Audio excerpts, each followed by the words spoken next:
ప్రభువు పేరిట మీ అందరికీ షలోం. ఈరోజు దేవుని వాగ్దానము. మేము దృశ్యమైన వాటిని చూడక అదృశ్యమైన వాటిని నిదానించి చూస్తున్నాము.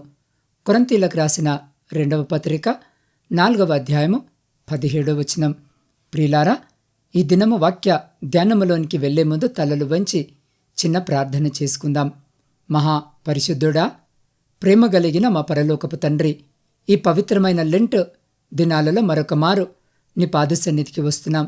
ప్రభువా, మా కళ్ళు కేవలము లోకపు శ్రమలనే కాక నీవు మా కోసము దాచి ఉంచిన మహిమను చూసేలా మా మనోనేత్రాలను వెలిగించండి. ఈ కొద్ది సమయము నీ వాక్యము ద్వారా మాతో మాట్లాడండి. మా ధ్యానము నీకు అంగీకారముగా ఉండునట్లు సహాయము చేయమని యేసు క్రీస్తు పరిశుద్ధ నామమున అడిగి పొందుకొని ఉన్నాము తండ్రి. ఆమెన్. ప్రియ సహోదరి సహోదరులారా, ఈ లెంటకాలము మనల్ని మనము పరీక్షించుకోవడానికి, క్రీస్తు శ్రమలను ధ్యానించడానికి ఇవ్వబడిన సమయం. అపోస్తలుడైన పౌలు కొరింథీయులకు రాస్తూ ఒక గొప్ప సత్యాన్ని ప్రకటిస్తాడు.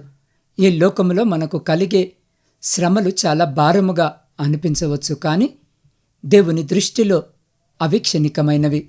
మేము దృశ్యమైన వాటిని చూడక అదృశ్యమైన వాటిని నిదానించి చూస్తున్నాము. ఎలయనగా దృశ్యమైనవి అనిత్యములు, అదృశ్యమైనవి నిత్యములు అన్న వచనము ప్రకారము మన కంటికి కనిపించే కష్టాల కంటే కనిపించని దేవుని మహిమ ఎంతో గొప్పది. ఈ రోజున నీ పరిస్థితులు ఎలా ఉన్నా అవి మారుతాయి అనే విశ్వాసము నీకుండాలి. ఈ రోజున నీ కంటికి కనిపిస్తున్న దృశ్యమై ఉన్నవి నువ్వు చూడవద్దు, కానీ కంటికి కనబడని దేవుడు నీ జీవితంలో చేయబోయే అద్భుత కార్యాలను నిదానించి చూడాలి అనే మాటను ఈరోజు వాక్యము మనకు తెలియజేస్తుంది. ఈరోజు ఈ వాక్యము వింటున్న నీవు బహుశా ప్రతికూలమైనటువంటి పరిస్థితిని ఈ సమయంలో ఎదుర్కొంటున్నావేమో. నీకున్న అనారోగ్యమును చూసి భయపడుతున్నావేమో. నీకున్న అప్పులను చూసి కుమిలిపోతున్నావేమో. నీవు ప్రేమించిన వారిని నీకు మధ్య ఎడబాటును చూస్తూ కృంగిపోతున్నావేమో. నీ యొక్క ఆర్థిక పరిస్థితిని చూసి నిరాశపడుతున్నావేమో. నువ్వు చూస్తున్నది అబద్ధమని నేను చెప్పను, అది నీ జీవితంలో జరగడము లేదు అని నేను అనను. అవన్నీ నిజమే. నువ్వు ఈరోజు ఎదుర్కొంటున్న సమస్యలు, నువ్వు బాధపడుతున్న బాధ అన్నీ కూడా సత్యమే. అయితే ప్రియులారా, వాటి వైపు మీరు చూడవద్దు. వాటిని చూసి మీరు భయపడవద్దు. అవన్నీ దృశ్యమైనవి, అవి నీకు కనబడుతున్నాయి, కానీ దేవుని కార్యాలు నీకు కనిపించడం లేదు. దేవుని అద్భుతాలు నువ్వు చూడటం లేదు. దేవుడు వాటన్నిటినీ నీ నుండి తీసివేయడము నీకు కనబడదు. అయినా సరే నీవు వాటిని నిదానించి చూడాలి. విశ్వాసముతో నా యేసయ్య వీటన్నిటి నుండి నన్ను బయట పడవేయగలడు అని చూడాలి. విశ్వాసముతో నీ అనారోగ్యము తగ్గిపోతుంది అని చూడాలి. నీ రిపోర్ట్లన్నీ మారిపోబోతున్నాయని నువ్వు చూడాలి. నీకు మంచి ఉద్యోగము వచ్చింది, నీ ఆర్థిక పరిస్థితి మారింది అని చూడాలి. అప్పులు తీరిపోయాయని నువ్వు చూడాలి. ఎలా చూస్తాము బ్రదర్? ఇవన్నీ మాకు కనబడటము లేదు కదా, ఇవన్నీ మాకెదురుగా జరగడం లేదు కదా, ఎలా చూడగలము అంటే జాగ్రత్తగా వినండి ప్రియులారా. వాక్యము సెలవిస్తుంది విశ్వాసముతో చూడాలి అని. విశ్వాసము అనగా నిరీక్షింపబడు వాటి యొక్క నిజస్వరూపము. నువ్వేదైతే నీ జీవితంలో జరగాలి, అది జరిగితే బాగుండును, నేను సంతోషముగా ఉండగలను అని అనుకుంటున్నావో అది నిజముగా జరిగింది, జరిగి తీరుతుంది అని నమ్మడమే విశ్వాసము. ప్రియులారా, అబ్రహాము అతని యొక్క శ్రమను చూడలేదు, అతను తన వయసును చూడలేదు, అతను చుట్టూ ఉన్న పరిస్థితులను చూసి నిరుత్సాహపడలేదు. దేవుడు పలికినటువంటి మాటను మాత్రమే చూశాడు. ఆకాశ నక్షత్రముల వల్ల నీ సంతానమవుతుందని నమ్మి దానిని నిదానించి చూశాడు.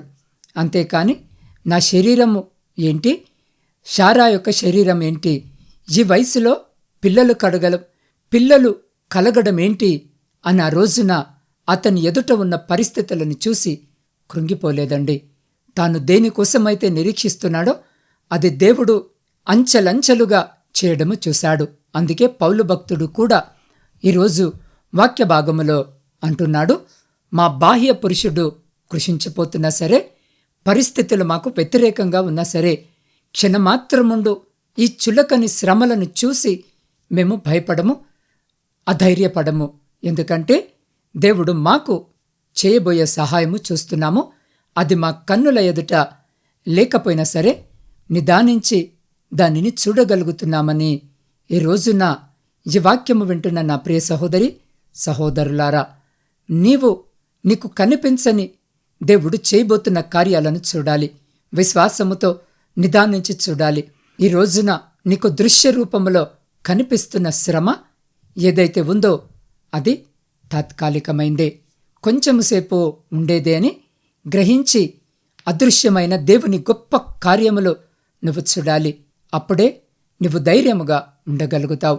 ఎలీషా దగ్గర ఉన్న సేవకుడు వారిని బంధించడానికి వచ్చినటువంటి పెద్ద సైన్యాన్ని చూశాడు.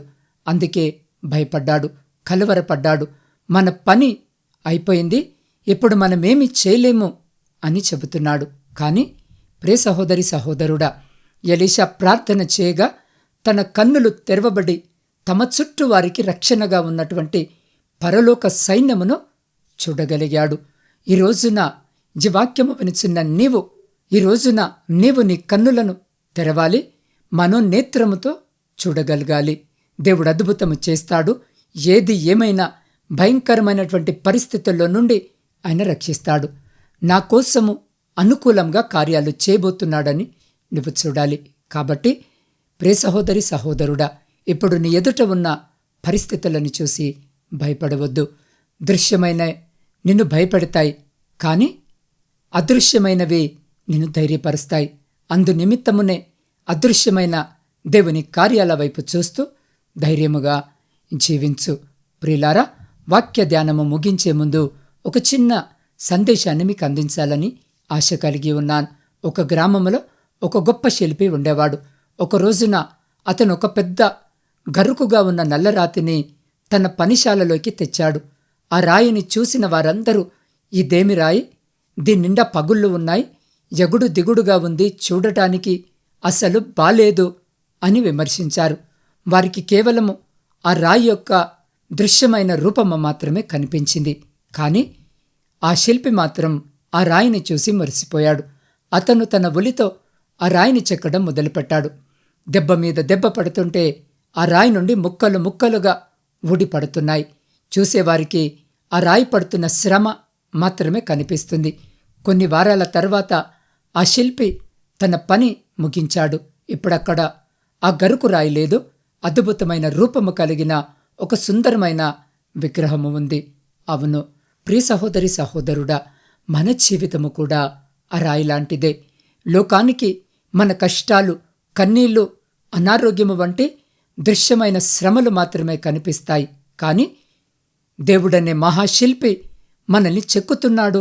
మనకు కలిగే ఈ చిన్న శ్రమలు మనలోకి అద్భుతమైన అదృశ్యమైన మహిమను, క్రీస్తు స్వరూపాన్ని నిర్మిస్తున్నాయి. పౌలు అన్నట్టుగా ఆ రాయి పడ్డ దెబ్బలు క్షణికమైనవి, కానీ దాని ద్వారా వచ్చిన ఆ అందమైన రూపము నిత్యమైనది. కాబట్టి ప్రియ సహోదరి సహోదరులారా, సిలువ వైపు చూస్తున్న ఈ సమయంలో మన జీవితాల్లో ఎదురయ్యే ఆర్థిక ఇబ్బందులు, అనారోగ్యము లేదా అవమానాలను చూసి కృంగిపోవద్దు. యేసు క్రీస్తు సిలువ శ్రమలను అనుభవించినప్పుడు ఆయన కళ్ళ ముందున్నది ఆనాటి నొప్పి కాదు, రేపు మనకు కలుగబోయే రక్షణ మరియు నిత్యజీవము. మనము కూడా ఈ లోకపు తాత్కాలిక శ్రమల నుండి కళ్ళను తిప్పి దేవుడు వాగ్దానము చేసిన నిత్యమైన మహిమ భారము వైపు చూద్దాం. దృశ్యమైనవి నేడుంటాయి, రేపు పోతాయి, కానీ దేవుని ప్రేమ, ఆయన రాజ్యము నిరంతరము నిలుస్తాయి. అట్టి రీతిగా మన విశ్వాసాన్ని స్థిరపరచుకొనుటకు, బలపరచుకొనుటకు మీరున్న స్థితిలో వీలైతే మోకరించి మీ కుడి చేతిని మీ హృదయంపై పెట్టుకొని, లేదా నిలబడి మీ రెండు చేతులు ఆకాశము వైపుకెత్తి నాతో పాటు ప్రార్థనలో ఏకీభవించండి.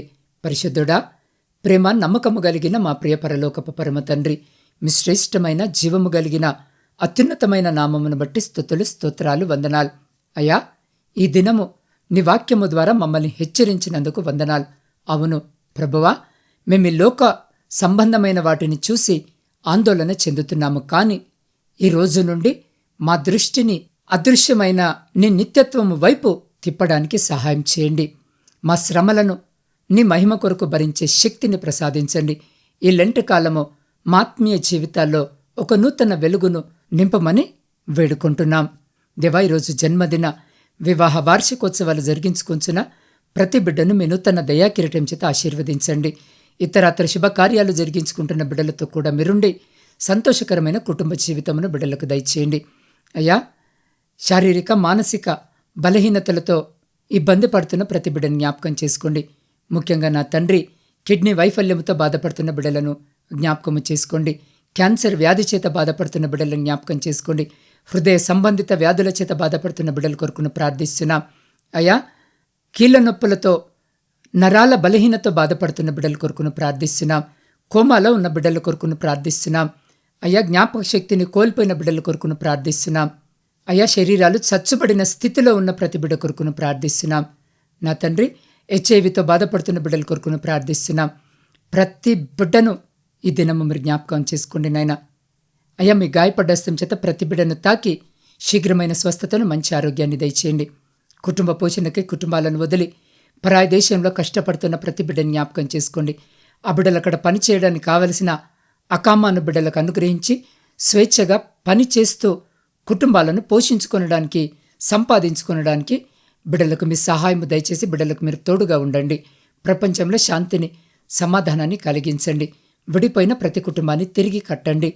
అయ్యా, నా ఆత్మీయ కుటుంబ సభ్యులందరినీ ఈ దినము జ్ఞాపకము చేసుకుని వారి ప్రతి న్యాయమైన కోరికకు మీరు సమాధానము దయచేసి మీ ఆకాశపు వాక్యాలను విప్పి మీ సమృద్ధికరమైన దీవెన, ఆశీర్వాదాల చేత మా జీవితాలను, కుటుంబాలను దీవించి ఆశీర్వదించి తృప్తిపరిచి మీరే ఘనత, మహిమ, ప్రభావాలు పొందమని మా ప్రభువును, మీ ప్రియకుమారుడైన యేసుక్రీస్తు జీవము కలిగిన నామమున ప్రార్థించి స్తుతించి అడిగి పొందుకొని ఉన్నాము తండ్రి.